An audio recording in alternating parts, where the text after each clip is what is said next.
In this next lesson, we're going to take the Revit model that we've cleaned up and add some other features into it.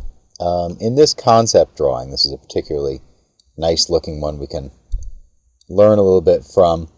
We have a coastline sculpture. It's going to come from another app, as well as a decking. And this kinetic sculpture over here. There's a stream of sorts running through it, and then this water sculpture, we'll call it. We also need to shape a canopy and a bench in here. And then there's a gabion wall. And this is really cages that are filled with rock, is how we can think of it. Maybe a meter square or so, or half meter square. And they form sort of a bench here and there in different parts. And they're a very dynamic or fluid wall. It's not just a straight wall. And it has the possibility of some play in the surface, which is kind of nice looking. So what we're going to do is import pieces from other apps and bring them in, and we're going to sync them up with our Maya scene, and along the way we'll check for scale and is there anywhere we can optimize geometry a little bit and apply some materials and get ready to go to Unity.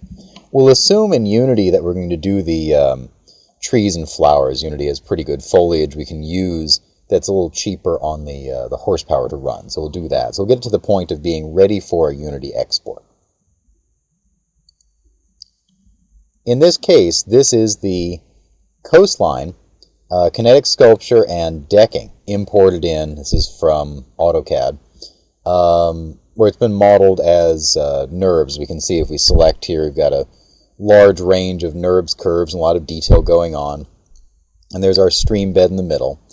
And these pieces in particular, there'll be metal in the final, have been pasted in, copy and paste, and those are NURBS as well. So we'll do some cleanup on it and get this in the right place in our scene, and then add in the sculpture right here on the wall next to it, and the canopy.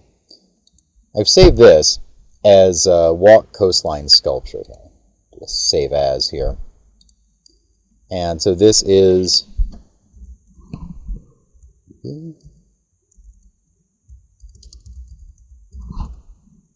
this will be coastline sculpture. And it's ready to import. Okay. The things to note about this: one, it's fairly heavy on the poly count. It's okay, we can deal with it. Two, everything is Lambert 1. Three, there's a lot of different names going on. So this came from the water feature and bench file. We may want to do some renaming in here and some combining. As you can see, these pasted cubes here, we're up to 250 as I select this one. So this is a good place to see what we can optimize.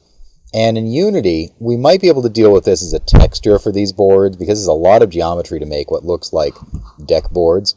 We might leave these in this fan shape here, because it's kind of nice looking. But we'll see if we can do a little optimization and put a texture on. So at the moment, I'm going to leave this in because I want these edges here for placement against the building. Okay, so this is saved, and just as a test, I'll go in and open up my previous building.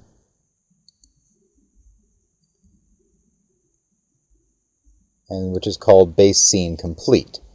And that base scene then are the buildings mapped, ready to go, and ready for import. So between Maya files, we can import. We don't have to go out to another format like FBX if we want to go between Maya scenes. We use import also for things like OBJ and FBX files or DWGs coming in from other apps. In this case, I'll choose import, and I'll pick coastline sculpture, and I'll import it in. And I'll see what I get.